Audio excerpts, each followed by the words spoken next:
Hello everyone and welcome to another episode of the Jurassic Park Podcast. I'm your host, Brad Jost. No, I've messed it up already! Oh, Tom. Fired already. That was deliberate. So we are here for a very special reason. What has happened, Brad?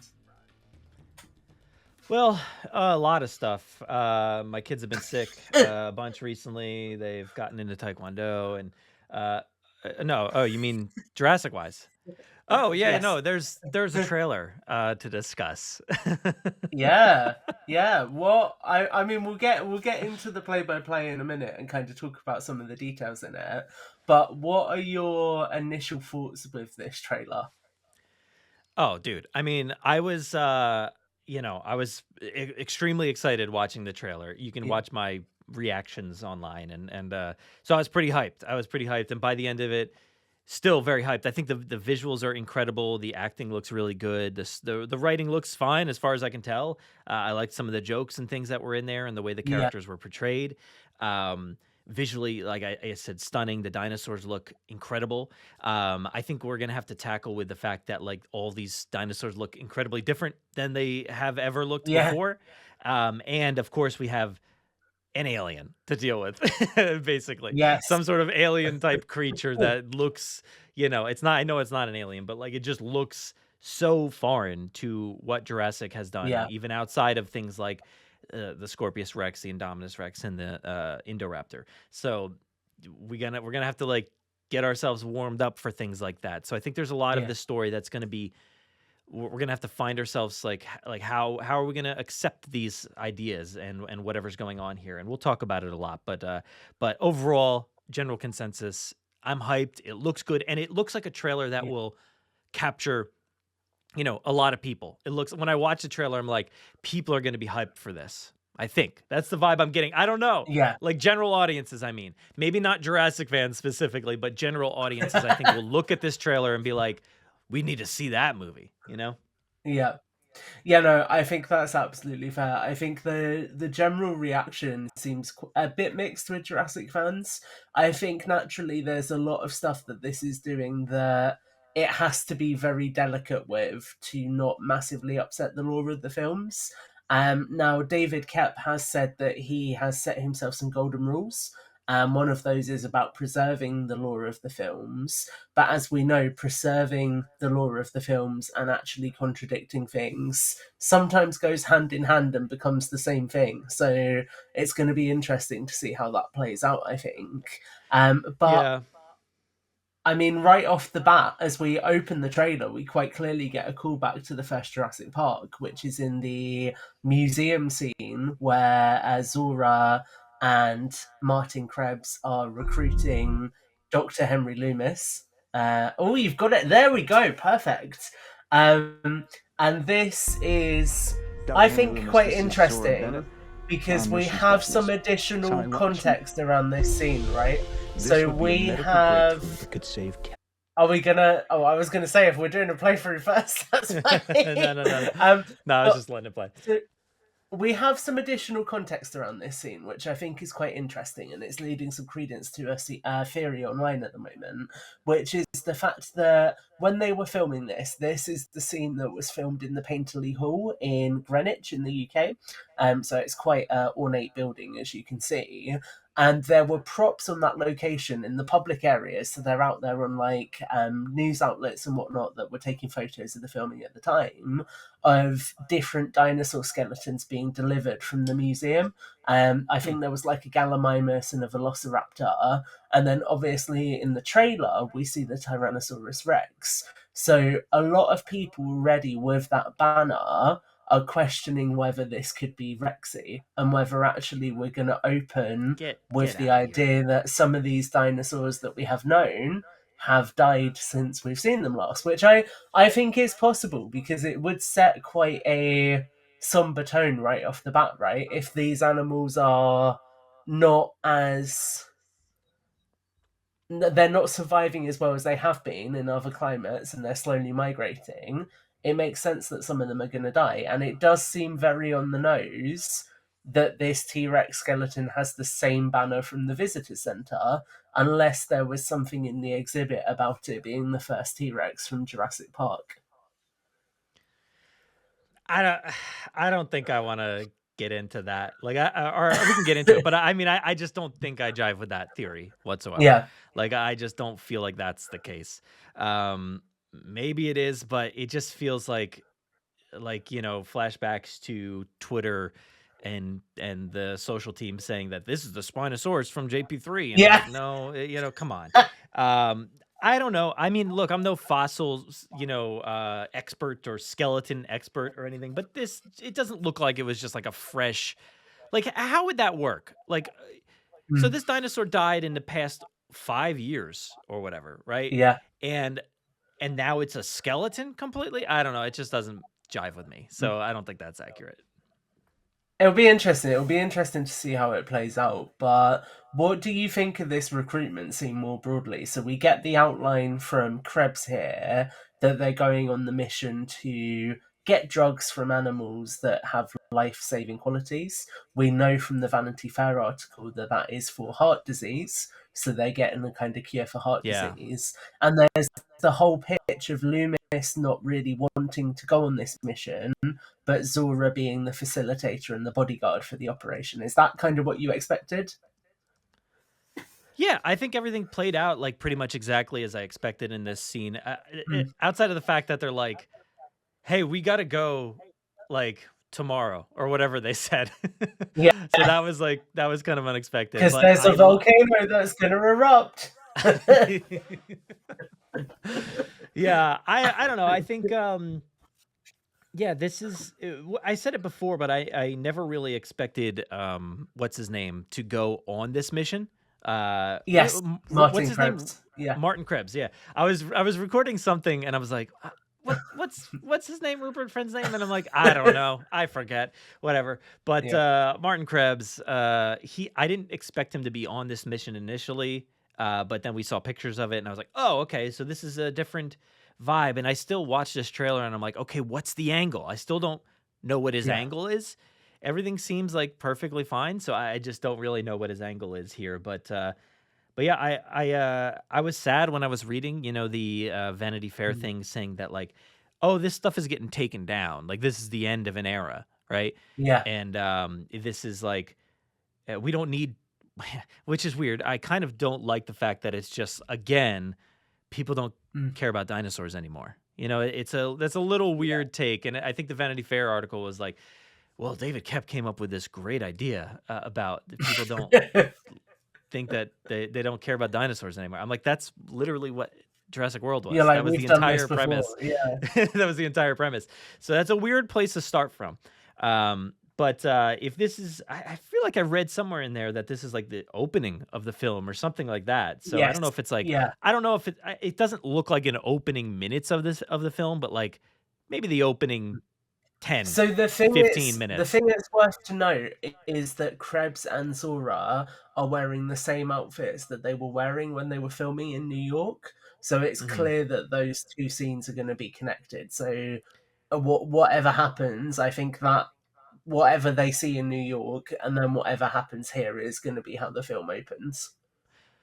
Is there a chance this is just New York and it's just subbing for New York? Yes, it is New York because the signs for the fossils were from the New York Museum of Natural History. So that's what this building is meant to be. I have pictures from there. Why didn't they just film there? I've got myself standing in there with the Jurassic Park shirt. Doesn't look anything like this. Why didn't I just get you to film, right? yeah. Come on. Everybody's like, yo, call your boy. Steve is out there like saying that. So call me up, Universal. I'll give you some hints on what it looks like. I'll take you on a tour. And specifically, last time I was there, I saw a Titanosaur in that museum, which was very cool. Yeah. So that was very good timing, Brad, because I would like to move us straight forward now to that scene with Titanosaur. Our mission specialist.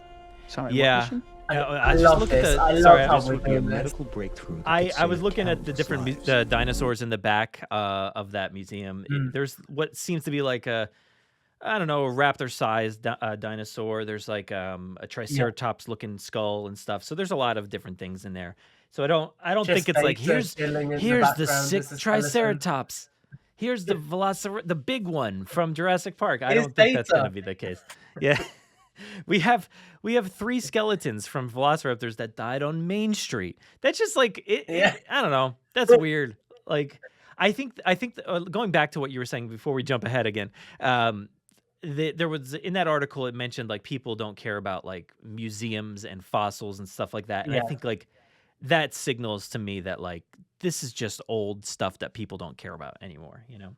yeah. And yeah, who said it? Wasn't that said in Jurassic World Dominion, like at the dig site with Grant? I think so. Didn't somebody Yes. say Yeah, yeah, something yeah. along those lines? That little that Yeah, girl the like girls on the on the phones. phone. Yeah. Yeah. So yeah. So anyway, but moving forward. So yes, bring us. I want you to freeze it, Brad, right They on the come shot from the with both largest of them. I dinosaurs know on the the planet. shot, of course. I know what you're talking about. Fortunately for us, Oh Nice, yeah. boom. So There it is. they Let's get just. the play button out I of there. honestly. Well, I just think like looking at this shot, and I've got it open on my screen as well in a wider screen so I can see it. I just think it's such a break from the cinematography in terms of Jurassic World's 3 films, in the sense that it really gives us a sense of scale. And what I mean by that is the fact that you have these titanosaurs in a valley. I will say it's not confirmed to be Titanosaur, but we're pretty confident Yeah. it's Titanosaur. And you can just see this valley going for miles and miles behind them to really give this sense of scale. And I tell you what, when I first watched this and throughout this trailer, my mind the whole time was thinking, wow, this really reminds me of Kong Skull Island. And the thing I really love about Skull Island is the fact that that island feels like it has a functional ecosystem in that film. Like you really get a feeling for the fauna in that island. And this kind of just gives me that vibe. I think it's interesting as well, right, that the whip tails are not really something we've seen before. So that feels quite unique for these animals.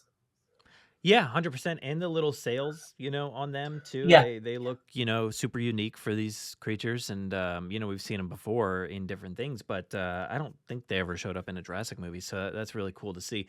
And yeah, those tails are awesome. Like they said this yeah. is an Indiana Jones movie. I didn't know they meant this, the whip tails.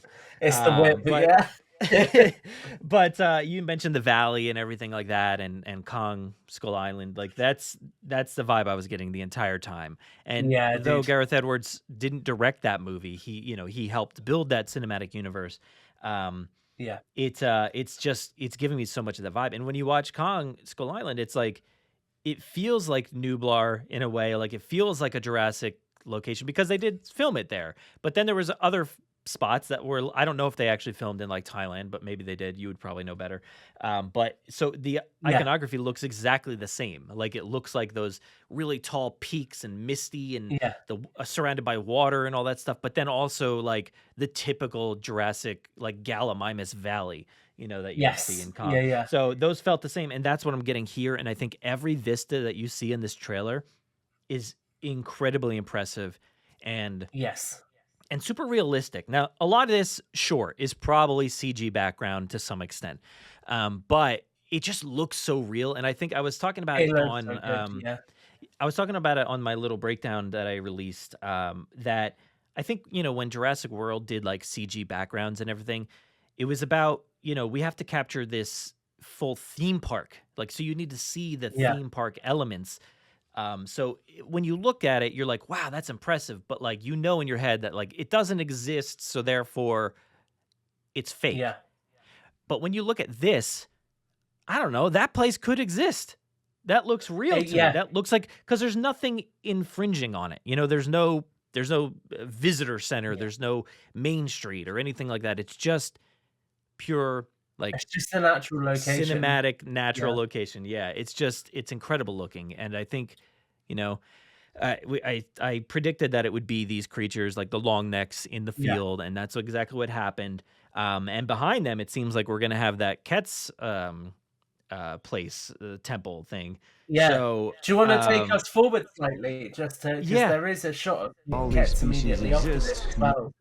Just Yeah, I was wondering if that was a Ket's or not. I don't know, but But yeah, man, that scene, like this shot again, like every shot of like the island or wherever we are is Yeah, incredible. Like the tone, the mist, the vibes, like everything. It's giving me such good vibes here. So I'm loving yeah. what I'm seeing from the island. And I think I said it at one point or another. Um, I say that a lot. I say like, I think I said this because guess what? I talk too much. And I said that the island itself was like a character in the first, like at Yes, least the first two movies. Like the island itself was like a major absolutely. player, and I think that's what's going to happen here. Whatever place this Yeah. is, it's a major player. There's so much character and texture to it. You're absolutely right. Can you bring us forward An to isolated the place. Universal Can we be ready logo? tomorrow? I can guarantee Ah, your the logo safety. itself. I mean, Yes, more or we'll, less. we'll get Yeah. there. I don't know where More it or is, less. but there it is. So that's just more of the setup, and then you can see they've even gone as far as revamping the whole logo for this, which I think is Mhm. really just a statement piece from Universal, right? Saying this isn't going to be a one and done by any stretch. This is them setting the table to do more Jurassic for us. Yeah, I imagine. I mean, sure it could just be a one-off, but it is giving that rebirth vibe, right? It's the same. Like if you just Yeah, sub the Universal and put in like the Jurassic World Rebirth, and then the circle is the same with the dinosaur, and it's got the sun like the dawn behind there. So it's a very cool look, yeah, and I love it when they do like stuff like that. When they did it for um Battle at Big Rock and stuff, when they change the yeah. logos up, I really dig that. I think that's cool. I'm gonna get you to bring us forward to the frame where Zora is in her He's your guy. sunglasses. We're the best Oh, at moving one of the things. best shots here. Yeah, Keep yeah. doing There it. we go. But yeah. So again, in this sequence, this is in Suriname. Suriname, there we go. So it's in Suriname, and basically in the Vanity Fair article, we get the context that Duncan Kincaid is there, and that he's one of Zora's most trusted men again, that she's getting him to go on this operation with her. And we do get a little bit of extra context around Zora here, which is built on in the article as well, which is the sentence she says about getting people out of places they shouldn't be, and kind of like out of danger. So the whole idea with this person is, I would say, to give you another cinematic reference, she's kind of a mercenary in the vein of Tyler Rake from Extraction, where she's like going in and doing those dirty operations in quite hostile areas. She's quite used to being in war zones and those kinds of places. So that gives you an interesting insight into the character, because we're starting with somebody who isn't ethically pure, if you like. We're starting with a character who has potentially got some grey area to her, and some flaws that I'm sure we might explore more over the course of the film. I was interested, what do you think kind of just about this whole build up? Because I feel like there is a really strong chunk of this trailer that is just dialogue and narrative that's really reinforcing what we learned in that Vanity Fair article. Yeah, well, I mean, and the synopsis and everything, it's like it's spelling it out perfectly, and I just can't believe we got a story trailer like already. Yeah, It's typically just like scenes of like action and stuff like that, and some characters, yeah, dinosaurs, whatever. But this was a full story trailer, so I thought that was pretty awesome that we got that right off the bat. That usually doesn't happen. But and the Vanity Fair article, made it kind of clear that like she's trying to change her ways maybe, or do something a little different, yeah, and she's got stake in this mission too. So I get the vibe that maybe there's somebody in her family that has like a heart issue or something, and she yeah. wants to get that cure or something. I don't know. That's a So really astute observation, actually. I hadn't even thought of yeah, that, but I bet you bang on. there's got to be like I think Yeah, that's the case. I like that this scene is giving me also Kong Skull Island vibes, like that. yeah. Meeting up with Tom Hiddleston and Brie Larson like together in that I think Gareth definitely rewatched that film before working on this. I think so. I think so. Yeah, and I just love it. Like I love the gambling element that these, you get the Yeah, kind of vibe of like who he is. It's kind of that way we meet like Lando Calrissian a lot in like the Han Solo movie and yeah, stuff. It's like, you kind of know what kind of dude this is going to be. So, but I think based off of some of the stuff we've learned about him, I'm having to like retread or backpedal, I guess, more so on like what kind of character I thought he would end up being. So I don't know. I think he just might be like a good dude. That's what I'm sticking with. I think he might just be a good dude. So I think it's possible. I think it's going to be interesting to see. Move up towards Barbados. But yeah, anyway, I didn't know if I could see more of him. There he is there. Great shot of him. So yeah. Let's talk about this though, because on the bottom of the screen, I pulled up the closed caption so we can bring that up just in case. But Yes. it says here he's describing like, oh, how do we get to this place or what do we do? We go up towards Barbados, avoid government patrol. And so I was like, I don't know where Barbados is. So I had to like look it up. And I'm like, okay, I figured that's where it was.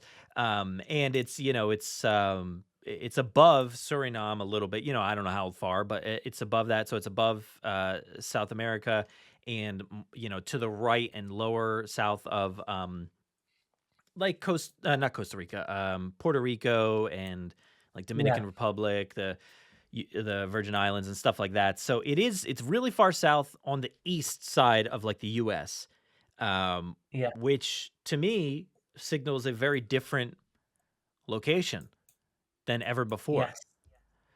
So, I mean, it's always been on the west coast of Costa Rica, right? Like that's where it's always been, hasn't it? Like it's always been over there because they go to like San Diego, then they go to Northern California because they're transporting from the West Coast. So the fact that something that we're going to have a production facility in a very different location, even if this is, well, no, it said it was the production facility for the original Jurassic Park. So like, again, with the lore, I'm like, oh my God, John, what are you doing? John Hammond. Like I'm blaming John Hammond. I'm not blaming the writers. I'm blaming John. I'm like, so I am. How many places do you make dinosaurs? How many facilities do you have? I have a theory on this. Can you bring us forward to the shot with 10,000 volts? At moving things. Oh, okay. Yeah, I don't know where it is. Let's go ahead a little bit. So, all right. So, yeah, it's around here somewhere, right? Yeah, it's just after this shot. Why's that? Okay, so obviously, looking at the fence, this is a classic Jurassic Park fence. You can see the little siren on top of it that the fences on Isla Nublar have, and you can see the danger 10,000 volt sign. So this sets up the fact that this is old infrastructure, but this is very worn and damaged. So that's important to keep in mind as we go through this trailer, okay? So what Oh, yes. Let's talk about that. Yes. We will come on to it. It's the next frames. We have a bit more of your favourite man, and then we come on to it. But this is, I feel like you were like, who's my favourite man? I wasn't talking about me, Brad, don't worry. So so basically what I'm trying to get at, and I'm really just absolutely butchering this, is I have a feeling that what we're getting here is more of the darker side of Benjamin Lockwood and John Hammond, right? So we know that both of those people started this thing and they continued to experiment and then things went awry. I would not be surprised if things went awry at this facility and they just decided to completely abandon it and not tell anybody about it and just keep it off the books for as long as they could. So I think what you're seeing here is kind of the same theme as the start of the Jurassic Park novel, right? Where you have all of the workers who refuse to say where they're working, what they're doing, etc., etc. I think it's that kind of facility where things went so wrong. Perhaps this was before Wu had even been brought on board by Hammond, that they just thought, do you know what, we're just going to bury it. So I think that kind of explains it. And I like the idea that adds a little bit of a darker character to Hammond, because I think that has always been there to some extent. So this would kind of add to the idea that, again, these are flawed characters who don't learn from mistakes they make. Yeah, I've been hoping they don't tarnish like Jurassic Park and everything they built there and Hammond. I've been hoping they don't tarnish it too much. So yeah, if there is another island on like the East Coast this time and they abandon it like super early on and they're like, we gotta we gotta go to the West Coast where nobody will know that these two things are connected. Like, I don't know. It's kind of wild, especially the fact that they just left InGen on all the stuff. Like, it's not that obscure. Like, people are gonna catch on. Whoa. Well, we'll circle back to that. What do you mean? They scratch off half the N, like, so that you don't know? No. I wonder what that used to say. All I'm gonna say to you, Mr. Jost, is Okay. bear in mind it's a newer, more modern version of the InGen logo. Okay, yeah, sure. There's a lot going on. Yeah, I can't wait to discuss that. But so whatever's going on here, I have no idea. But like, there was that shot before this too. That was. It looks like just a ton of fences from what I can see. Yeah, it's really hard to tell, but it does look like you're like looking at like Jurassic World Evolution or something, you know, like you've got your fences. No. Do you know what that makes me think of? Actually, now you just zoomed it in. Embryonics Lab. I don't know, maybe, but it's a massive whatever this is. I don't know if it's like some sort of tunnel system or I don't know, man. It's very difficult to tell what that is. It's a hyperloop. But yeah, maybe. Why's that? But yeah, super old-fashioned facility with those fences, by the way, were like there was no concrete, you know, there's nothing. He made a big deal about the concrete and stuff in Jurassic Park. So but he's just like, this clearly where he learned it from, right? Yeah, he's like, this is just dug right into the grass. I don't know where he got that accent from. But I figured this moment is probably one that you dug a little bit here is the So I find this is really interesting because this is just a super nerdy alternate reference, but that is a fictional gun. Looking at that crate, I think it's a fictional tranquilizer rifle because it looks very similar to a Vector, which is a submachine gun, a Chris Vector.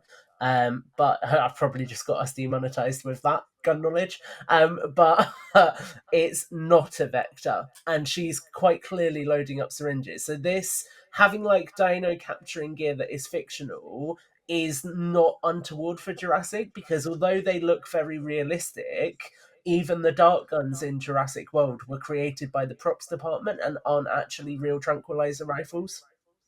I know our faces are in the way on the stream version of this, but like the guy's wearing like, he's looking like Muldoon in this outfit here.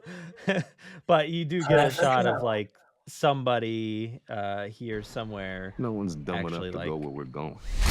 There, I can't get it too fast. But anyway, man, look at this movie, dude. It's beautiful. Dude, it looks so good. Yeah. And this boat, so I just tend to jump around all over the place, but we see a vehicle later on in this trailer, and we've seen it before in some images, but like I kind of wondered like, oh, where does that come from? Like, what's the deal with that? Maybe they just pull up to this island and like, you know, the hole opens up or the front and then like a car comes driving out of it.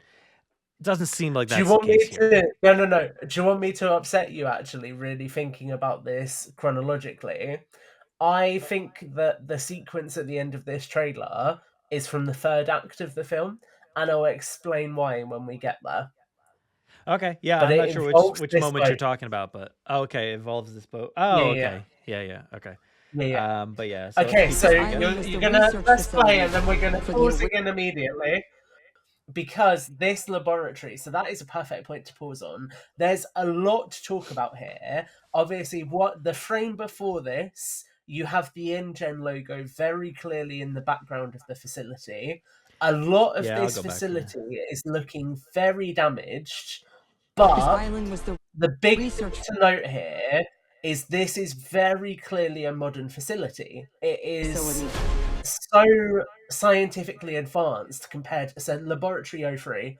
And actually, I wonder... Oh, go back, Brad. Let me take a look on my screen as well. I think that was the island name underneath the logo. Yeah, it's really hard to tell. Research facility. There's something there. Yeah, there's something there. It says laboratory, it's maybe, Laboratory and then it says 03. Yeah. something. It looks like an S and a Q. Yeah. Quan. Sequan. I don't know.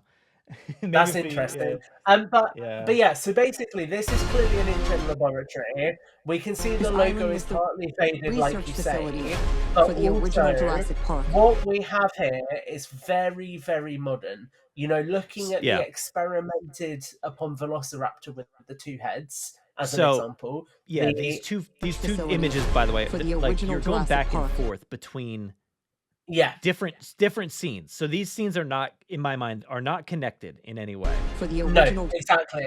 But what this is giving us is a flavor of the facility. But I think there is a very deliberate misdirect here, because it's accompanied with the line of Zora saying this is the facility where they made the creatures for the first Jurassic Park. Okay, fine. I don't think that this raptor, for example, came from the first Jurassic Park. I think that the facility was reactivated when Masrani Global acquired InGen, because this looks incredibly modern. And to the point that you were saying about the vehicles, we have a vehicle that is, to all extents and purposes, a modern Humvee that has an InGen logo on it. We also have a modern military boat that has an InGen logo on it. So the idea that this is something from the 90s just doesn't wash. So I think this has been reactivated at some point. And actually, shout out to Paleo Collector. He made a really good point on my trailer reaction where he commented and said, "Oh, this lab looks more modern. I wonder if this is the side project that Hoskins referenced in Jurassic World." And that would potentially make a lot of sense. Doing that. They didn't do it at all throughout the first 3 Jurassic World movies. There's no way I'm gonna get that wrapped up. Because you know what's funny is I went back and listened to a Jurassic mailbag with myself and Jen, and we were talking about, it was like just before, it was the final mailbag before Fallen Kingdom. And so we didn't see it at that point. And I was just like, oh, the one thing like I really want them to answer would be like, what's going on with like Hoskins and Wu, and like I think they're going to answer that in this movie. And it still hasn't been like none of those connections, like who's on the phone with who and where's somebody going. None of that stuff really got answered. To have that answered here would be mind blowing, but I just don't see them doing that. So, but I would argue that Kep is a fan of the franchise anyway. We know that Gareth is, and I think that a lot of people have been very vocal online about the fact that there were a lot of story threads in Jurassic World that were unanswered. And it's, when you watch this trailer, it's quite clear that elements of this have been inspired by the fan base. I would say it's quite clear that there's some choices which are made deliberately because they know they'll be popular. So I wouldn't be surprised if they had thought about using opportunities to further expand upon that.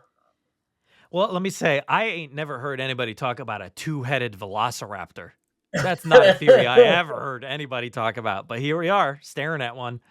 So that's the thing. This thing's got 2 heads, dude. So here's what I'm getting. So I'm gathering that the twist or whatever that I've been wondering and wanting to know about, and I'm gonna tie it in with the sinister secret. All right, so here we go. The sinister secret is like this island was the research facility. This place, for the original Jurassic Park. Here. This facility that Jonathan Bailey is getting a glimpse at, he's looking at some old technology that's probably been there for a long time. And like, if you look at this creature, I don't know what this is that's in here. It could be like a baby version of the monster thing that we see later on.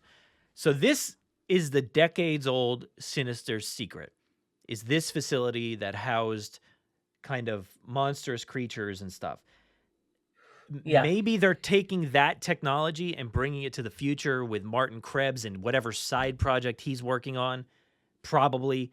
I don't know. Maybe he's not. But whatever this other facility is in the shot before this with the Velociraptor and the 2 heads, it's certainly a facility that's got a ton of money into it. It's got a lot of backers. And it this is like an egg-shaped pristine thing. So it's either it's either, a company today is taking whatever information was found in that island or wherever and trying to use it for the future, or this is a flashback with technology that just doesn't match up with the InGen that we've seen previously. Yeah. And to me, that's weird. So I have to really see how this plays out because, if this is a flashback, it doesn't jive well with anything. No, it doesn't. I think it's concurrent to modern day, and I mean, I don't think it will connect to her specifically, but I do just want to make the point that the last time we saw orange incubation tanks, and in fact the only time we've seen orange incubation tanks in the franchise, was Dr. Sar's facility in Chaos Theory Season 2. And we know that Soyana Santos had other facilities across the globe.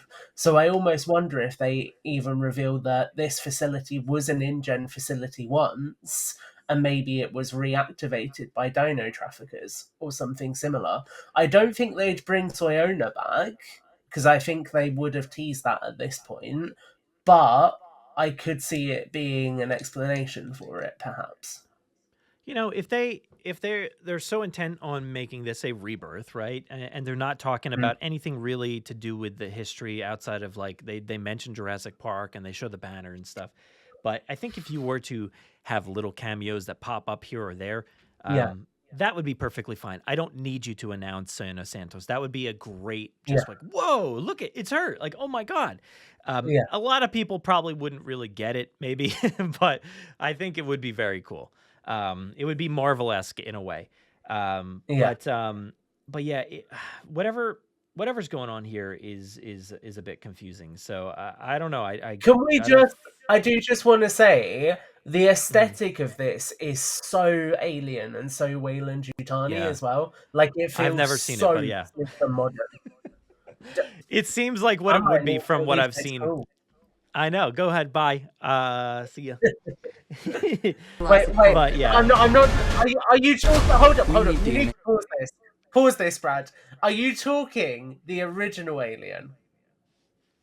I saw that one. Okay, we're fine then. We're all good. Continue. Okay. All right, we're good. All right. So let's move on because I'm sure we'll circle back at some point. But the field returns. Well, I'm going to get you to pause it. I'm going to get you to pause it after. Do we have to get a sample from an... Because this is just absolutely gorgeous. That those two men right there. No, that shot of the yeah, they are. It's true. With the Quetzalcoatlus and the waterfalls. I was talking to somebody who said like these screenshots are starting to feel a bit more like The Lost World, and then when I saw this in the trailer, I was like, "Oh my god, this is the Lost World novel." Yeah, I could definitely see that some stuff coming from that, or some vibes at least, for sure.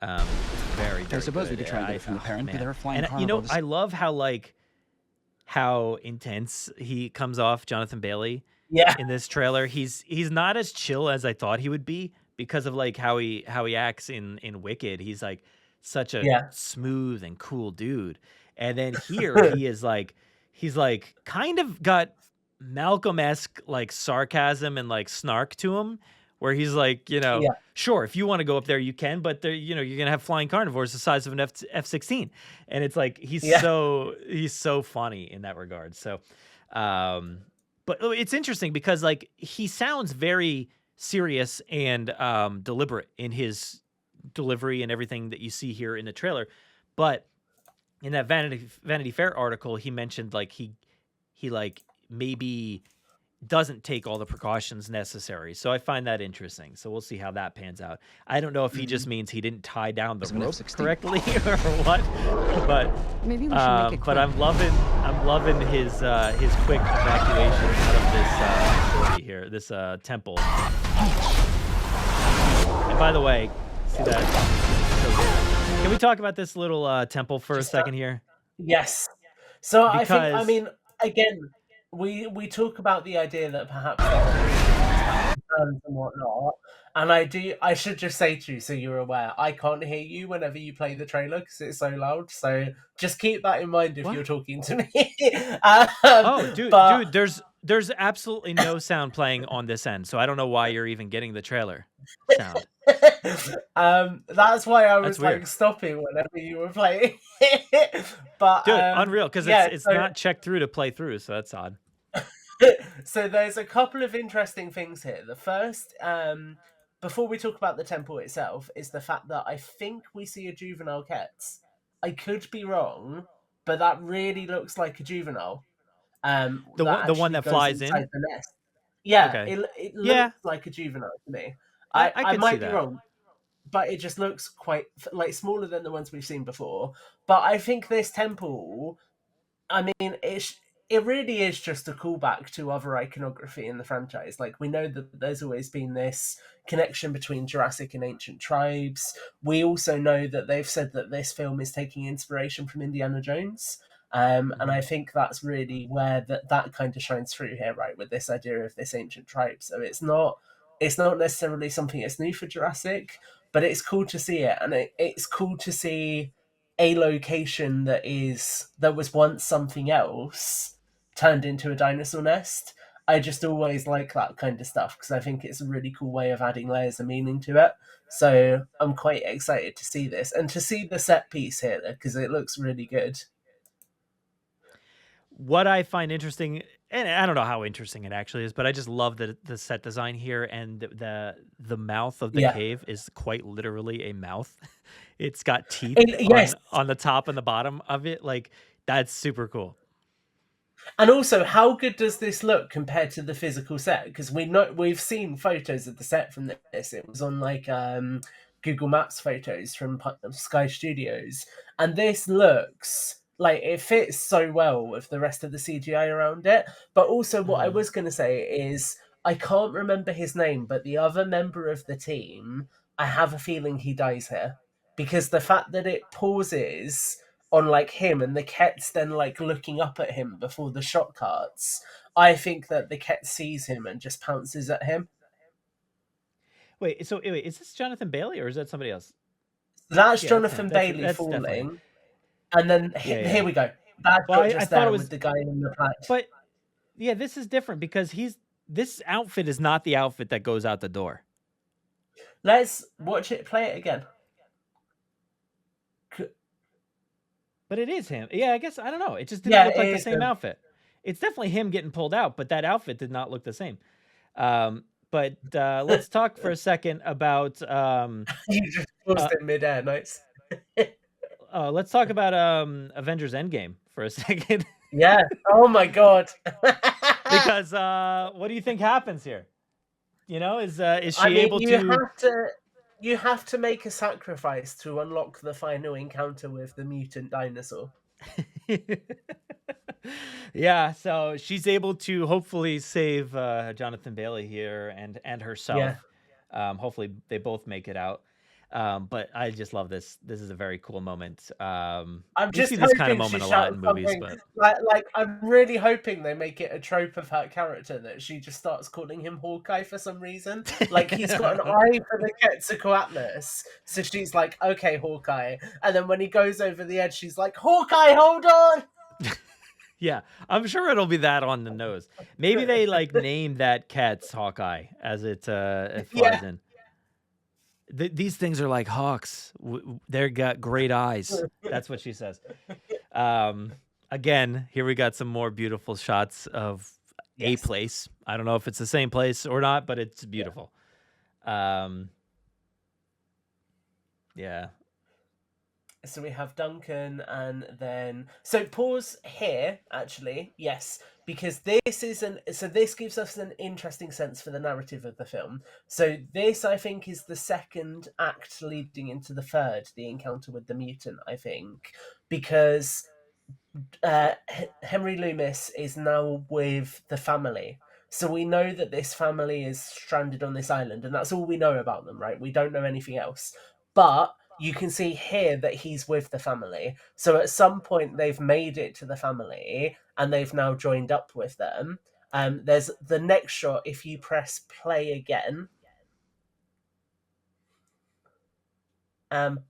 Ooh, hold up, I didn't see the raptor shot there. Yeah, can we talk about the raptor shot?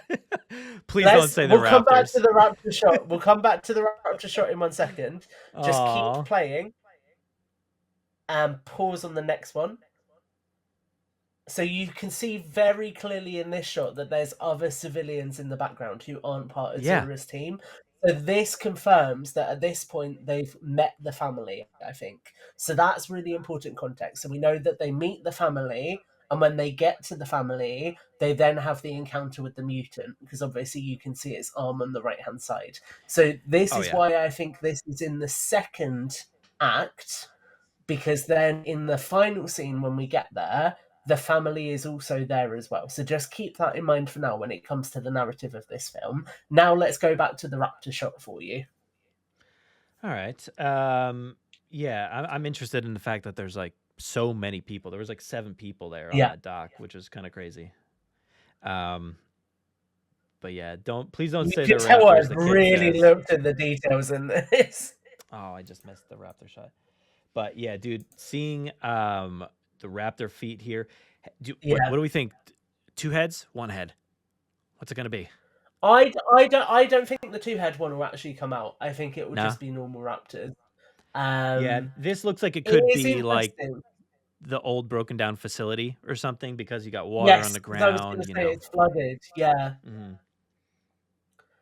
Yeah, no, I think that's interesting. I'm curious to see what kind of role they play, because this is literally the only shot in the entire trailer that hints at raptors. So I'm really interested to see what kind of role they play. Yeah. Yeah. But I love it. He's very concerned, very serious. He definitely feels like he's giving Malcolm vibes in like the Lost World. Yeah. So here in these moments going ahead, we then get the moments with the family looking towards presumably the mutant. We then get Duncan drawing the flare, illuminating the mutant. I have to admit, this is if we were swearing, I would call this an ugly something, because it is just an absolute abomination. You're right that he's pulling a Malcolm. I could see him dying because he is being portrayed as a good character, and this just doesn't look like the kind of creature you would survive this kind of encounter with. But I almost feel like it's a cop-out, because we've seen Duncan holding the flare already in one of the first promo pictures and looking quite terrified. And now we've got this sequence here as well, and we get Zura screaming his name in the trailer. So I almost feel like they wouldn't want to give away a death. But maybe there's going to be so many in this film that they're not that concerned. So we'll have to wait and see. Yeah, that would be interesting if there were. I mean, like, I would imagine, at least most of the team, maybe outside of Dr. Loomis and Zora, like, probably get killed off here. And then, of course, the family, I think the family's probably fine. Maybe the dad or something like that. Because that would be a very different take than, like, say, for instance, like, what's his name? Oh my God. Man, I can't even think of his name. Paul Kirby.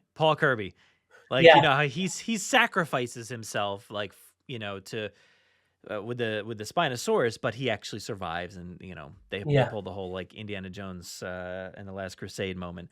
But let's talk about this creature here, because they described it in the Vanity Fair article as like Rancor meets Xenomorph meets T-Rex. Yeah. And I'm not even seeing T-Rex, but I'm seeing Rancor and Xenomorph head. Like that's what I'm seeing 100%. And this thing is weird. It's massive. It's kaiju. It's something else completely. It's not very Jurassic from what I can tell so far. And I can't believe they gave away so much of this creature, to be honest. I thought it would, I thought if they left it at just the hand, stomping down like some sort of gorilla, like that, I thought that would have been fine. And I'd be like, whoa, what is that thing? But the fact that they actually reveal the face multiple times here, it's typical Universal, I guess. But well, I mean, if you look at that Vanity Fair article feels like a play-by-play of the whole film. So I'm not surprised at all at this point. It is just seemingly what Universal do. If you go through to the next shot after this one, which is a kind of blink and you miss it, not that shot.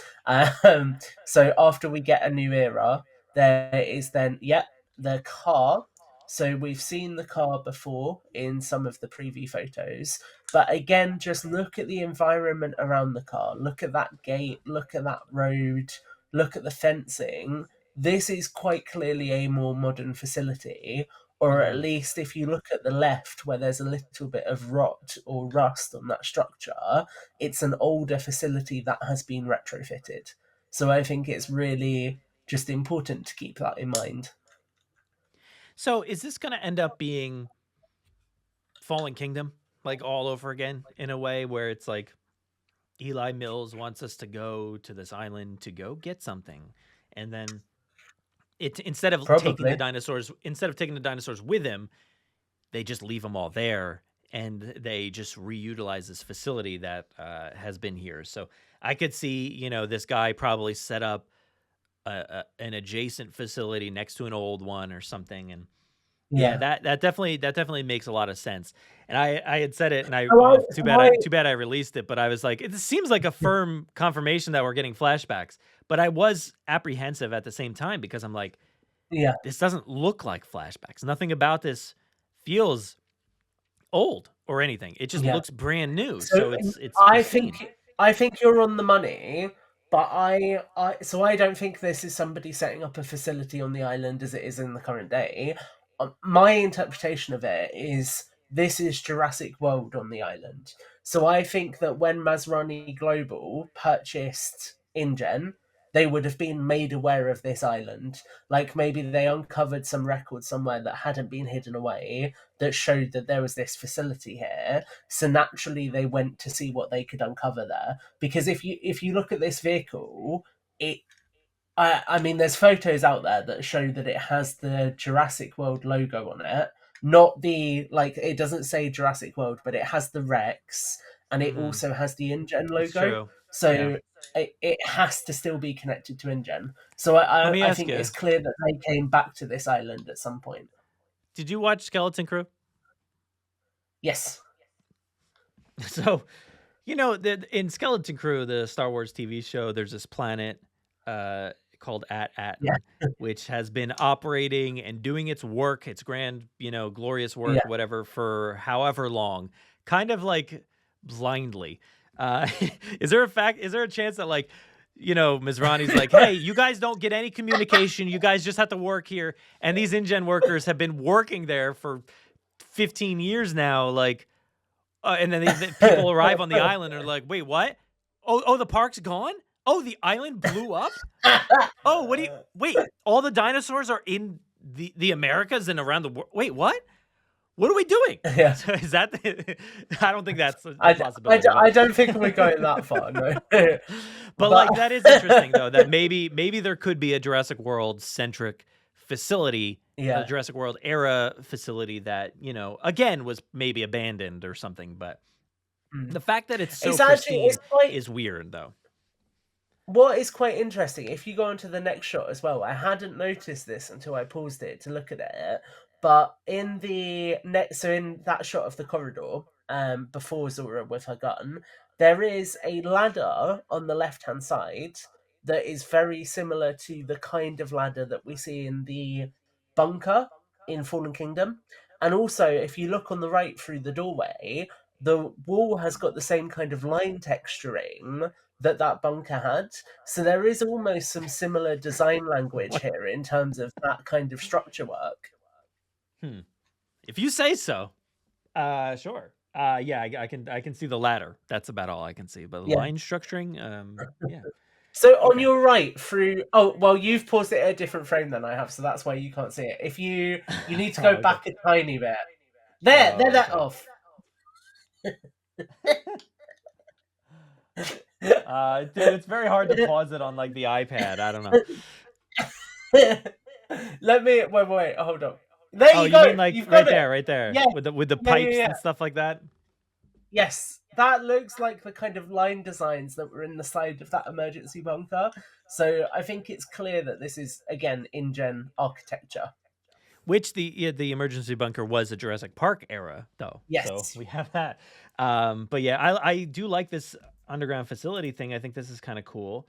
I don't know what it is or where it's going to lead to, but I had kind of hoped when they said like, oh, what sequence are they going to pull from the novels? I was like, oh, maybe it'll be this like underground tunnel, man-made structure that raptors have thrived in or something. But dude, I don't know, I'd love that. Give us the geothermal facility. We don't need to talk about this shot, right? No. Before we come on to that, there is a shot of Zora going down the corridor as well.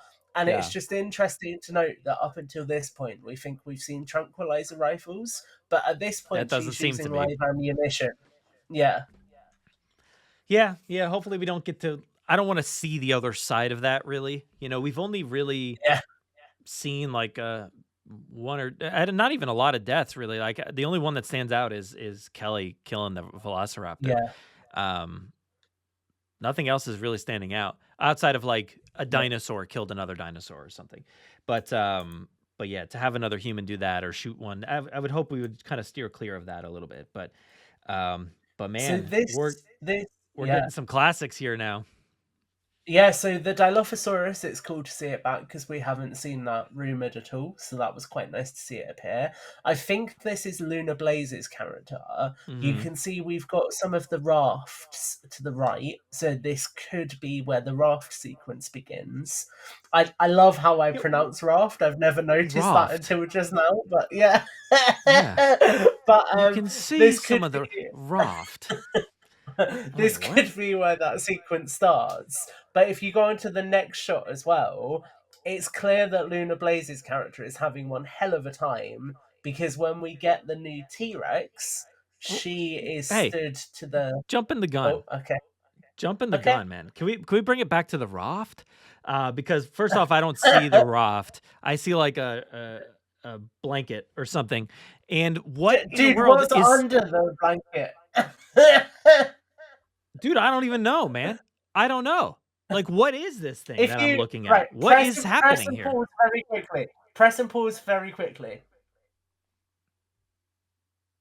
Okay, do it again. Oh, dude, come on. Dude, how do I keep doing this? I've got the frame where the Dilo's frills are down, and you can very clearly see the curve of a boat. That is? That's before. I can't press and pause before. Oh man, now we're ahead. Now see, look, you messed up the whole thing.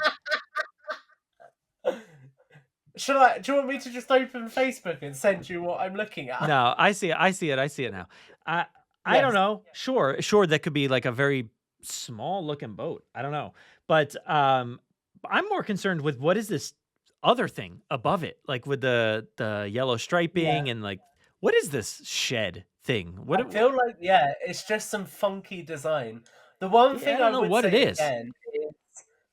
This I was getting heaves from this, to be honest. Like I thought this was like like a Godzilla versus Kong like heave. It does not feel like in-trend design language, does it? No, it feels very different. And there's some sort of like design logo-y kind of things behind the tree there, which I can't really see what's going on, but it looks like almost like a lantern or something like that.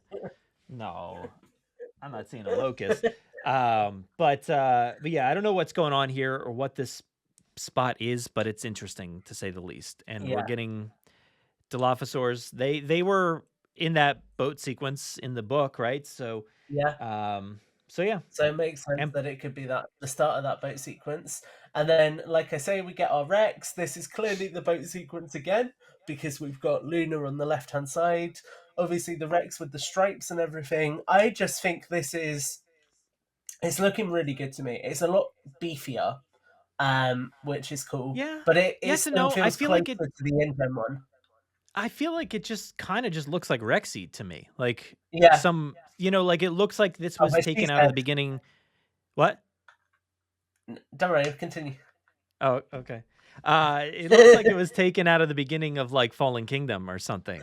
Yeah. So, outside of the striping and the pattern and stuff like that and the coloring, but like it looks just basically like the same design. And I think you could maybe say like maybe it looks like Bull T-Rex-ish or something like that when it's in the water a little bit. But yeah, it feels so familiar. When I first saw the image, I was like, oh, that's just an old image. And I was like, oh, wait, I did a double take. And I was like, no, that's actually a new picture. When the pictures came out the other day. But yeah, so it's very good looking though. It looks really, really cool. Yeah. I have to admit, this next shot is one of my favorite shots of the entire thing. Just this. It feels like it would be. So this is why I say to you, I think that there's like some element of this is something that happened post Jurassic World or before Jurassic World even, because when you look at the suits, they are modern. They are not suits from the 90s. They are pretty contemporary. So it's clear that this is happening recently. I don't think you would have the dispatch team putting on this kind of equipment unless Krebs knows about this and he's gone to recover it. But I don't see that. I just don't see that. I feel like we've been there and done that. So I do think this is a flashback to whatever happened with this creature. So if you're watching the video, I go out of frame because I was trying to analyze this picture like up close on my iPad. So I just go over here for a second. But yeah, I'm looking closely at it, and it's wild, man. Like, yeah, everything about this says it's futuristic style. You know, it's smooth textures and curves and stuff like that. No hard surfaces and stuff. It's interesting. You got the InGen logo on the back of the helmet. You've got the InGen logo written out, on the bottom left over there. I was trying to read some of that other stuff. It didn't really seem to make much sense other than the word caution or whatever. But interesting thought here. Go ahead. So I'm just looking at this, and when it goes through, it like flashes, and obviously there's the red color. I wonder if this is similar to that moment with the Locust in Dominion, where they're trying to burn it and then it breaks out. Maybe that could be. And could this be somebody like a Martin Krebs or something like that, hitting the button there to like burn the evidence or kill the evidence or something? I don't know. And the guy with it, like, I was getting vibes of like Godzilla 2014. Yeah. Here. I'm like, is this what's his name and his wife, on the other side in the nuclear facility? Is it something like that? Bryan Cranston, yeah. Is it something like that where it's like, oh no, you're in there, you're not supposed to be in there? Or is it like, I've trapped you in there and you're going to have to suffer the consequences? But whatever the case is, I just can't believe what I'm looking at. Like, this is a monster. It feels more alien than Jurassic, 100%. Especially, yeah, the technology, the everything about it feels alien. So futuristic. Okay, we get it. It seems like it's current day. Let's say, for an instance, it is a flashback. If that's the case, again, it doesn't line up with anything InGen would have had in the 90s. And they, I guess if they're, they're decades old, sinister secret was like a misdirect in a way, maybe. I don't know. It just feels like if this were a flashback that kind of like retcons a little bit of InGen, that would be a little weird. So I'm hoping that it's not the case, that it's not a flashback, but who knows? I don't know. It's an interesting one, yeah. So as we go forward, we then get a few underwater sequences, which are clearly, again, just the raft sequence. We then get, obviously, Jonathan Bailey. And then this is the end scene I was referencing. So as we go through this, and feel free to play this a little bit, Brad, because what I want people to see is that when you get into the close-ups on the boat, it's very clear that the family are there with Zora and the others. And also, this looks like a vehicle that goes alongside the Jeep. So what I think has happened here is they've survived the mutants, they're getting to the boat to get back off the island, and I think this is them getting attacked as they try to get off the island. You could be right, but I'm going to go the opposite direction and say this is more in the beginning or middle or something like that, wherever they find these people. Because look at that guy's shirt. Look at that guy's shirt. True. He hasn't been through anything. True. Nothing. Not a single thing. They might have had clean clothes on the boat.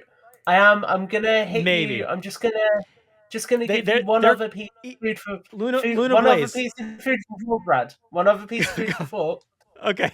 Where is Duncan Kincaid in this entire sequence? Don't know. Luna Blaze is close. Perfectly clean. Okay. Yeah.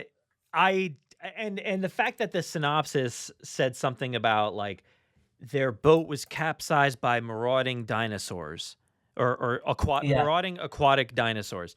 That's what we see here. That's what we see in this sequence.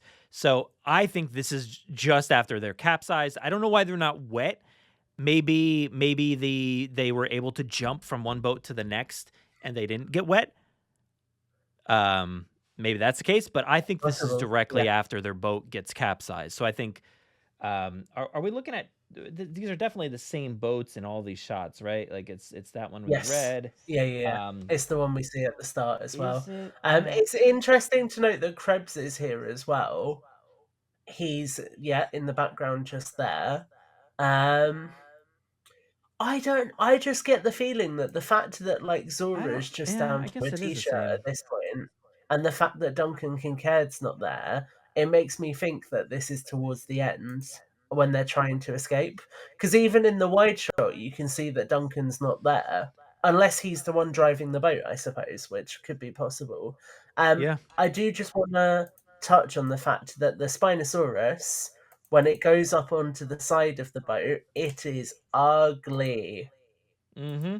This shot here is very reminiscent of Fallen Kingdom as well, with the guy on the ladder and either the T-Rex or the Mosasaurus did that shot. But yeah, let's go to that. Oh, I just missed it. It's so difficult. But yeah, dude, it's hideous. That big giant like ear hole thing that's on the side of its head. Yeah. And like it just looks crusty and old and like it doesn't. It's not my Spinosaurus. I'm sorry. Yeah. Look, I'm very happy that there's Spinos. How mad are you going to be if this is the Hammond Collection Spinosaurus? Dude, furious. Absolutely furious. Look, I said this in my recording that like it's very cool that we're getting Spinosaurus back. And as cool as these they do look pretty awesome and scary. And the fact that there's going to be just 3 of them, they're all going to look the same. You know, they're all going to look generally the same. It's not going to be like the identifiable Spinosaurus from Jurassic Park 3. That makes me a little bit sad to finally get a Spinosaurus back here, and it's a completely different redesign and everything. That does make me a little sad, but I do think this looks very, very cool and creepy and weird, and I love this scenario that we're in. The fact that 3 Spinos are helping out this Mosasaur. They're like a tag team crew that are just like a bunch of so cool. pirates. They're just pirate dinosaurs, and it's awesome. It's very, very cool. And the Mosasaur here comes out of the water. And again, a completely different Mosasaur than we saw before. I have seen a very fair... So there's another argument for this being later in the film, I think, as well, actually, which is somebody made a very fair point of why would this Mosasaur stay around the island? Why would it not have swam somewhere else? So I almost wonder if they're locked in, like when they go into the island, if the boat gets locked into a lagoon or something, and then they have to unlock the gate to get back out, and that unleashes the animals. Because it is a very valid point. Why would it still be there? Yeah, I mean, I guess something about the shots here with the boat look different. Like, I don't know. It's something about the front of that. I guess it's still got that plank thing up front. But whatever, like, this shot just looks so primitive compared to that other boat. But I guess it's the same one. I don't know. It just looks so different. Well, wait, go back. It's got the same tower and everything up top. If you look at the radar or whatever. Hold up a second. I'm just gonna look on my screen as well. It seems to be the same. It's got that little crow's nest thing. Yeah, you can see it's the same. Can see the cage at the back. Yeah.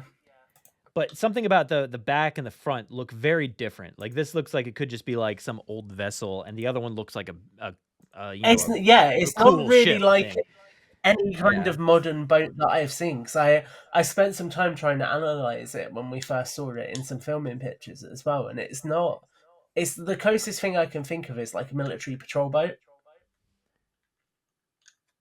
I do not see The thing Duncan. I will say. The thing I will say is interesting as well is if you look at look at Zora when she gets the weapon ready. So the thing I find really interesting is, again, this is another example of them not using like modern technology. This is fully a made up gun of some description, a made up tranquilizer rifle or something, which I just find really interesting because the design of that tranquilizer rifle especially, it's got the... No, do you know what that is on the end of it? That's the DNA extractor. So they're trying to get the DNA from the mosasaur. Yeah. I've just clocked that. So that's why like I think this is towards the beginning of the film somewhere where they're like they're trying to do their mission of extracting this mosasaur DNA, and then they come across this family that's stranded and also getting attacked, and then they simultaneously try to save the people and also get the DNA all at the same time. So do you think that their boat gets sunk then and they get stranded on the island? Yeah, why not? And maybe there's a chance that challenge to swim away from a mosasaur and free Spinosaurus. Yeah, well, maybe they can like get the boat moving quick enough where they get close enough to shore and then they're too shallow or something. But the Spinosaurs are kind of hard to contend with there. I don't really know. But yeah, it would be cool though if at some point like they end up kind of separated from the family, and the family has like, like Duncan and like somebody else, and then the other people have, so they kind of mix their groups a little bit. And one of the kids is with the other people or something.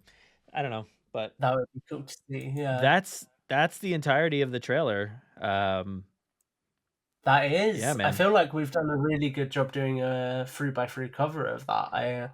I'm really excited, dude. I think that the lore inconsistencies definitely have the potential to be problematic if it's not explained well within the actual film, which I am a bit nervous that it won't be, because it would be a lot of exposition. But I'm going into it optimistic. I think because it's a new creative team working on it, I'm just going into it and saying I'm going to have faith in them until they prove me wrong. So right now I'm like, I've got faith in this and I think it's going to deliver. Yeah, no, I totally have faith in this crew. I mean, I just heard that the movie that David Koepp came out with, Presence, was apparently not very good. He wrote that movie. Yeah. So I was like, oh no, not too thrilled to hear that. But writers can go up and down. There can be a lot of things in play that make a movie not very good. So I still have faith in David Koepp, obviously, because he wrote some really great stuff in the past. I have a ton of faith in Gareth Edwards and the acting crew on this movie. Like, I have full faith in them. So I think, and visually, it looks stunning. I've liked the past 3 movies. I will like this one.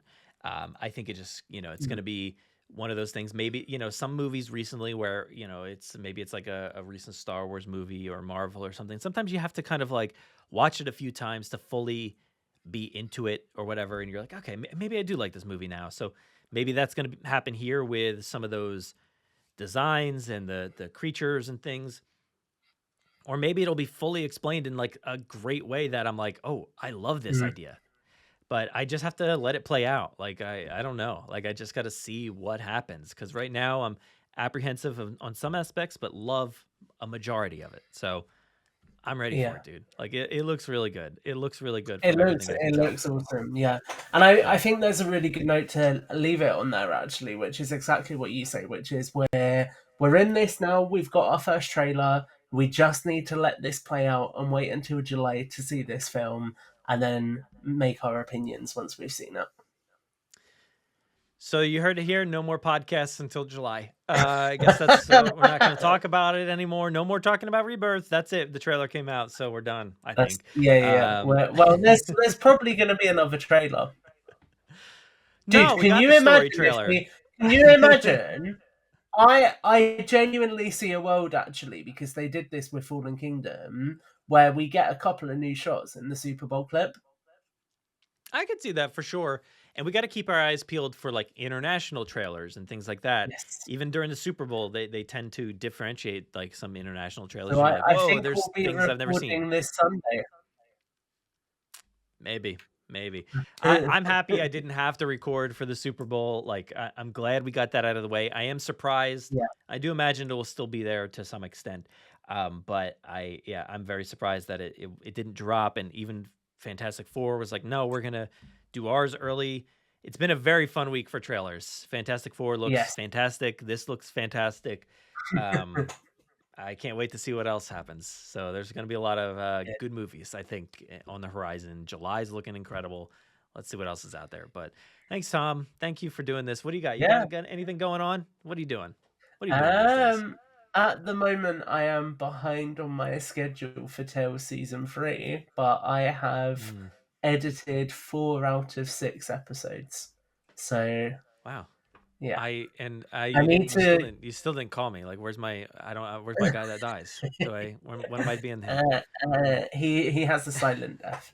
But yeah, I'm at the point where, to be honest with you, I was in a little bit of a like Jurassic lull, so I was finding it quite hard to do the edits because they're extensive work. I sit for like 2 or 3 hours pulling all of the episode together. So I finally got my mojo back with it, which has been quite good. And I just need to go back through and sort of see if there's any sound effects I want to add that I've missed in those first 4 episodes. I've got some last minute lines to slot back in. And then I'm planning on working on the last 2 episodes this weekend into next week. So yeah. Wow. It's going to be here before we know it. I can't wait. I can't wait. Hopefully before Rebirth, if everything goes according to plan. We'll see. We just announced that there's no more episodes, so I don't know where you're gonna put them only on YouTube. So everybody, when he posts them, go look at them. But yeah.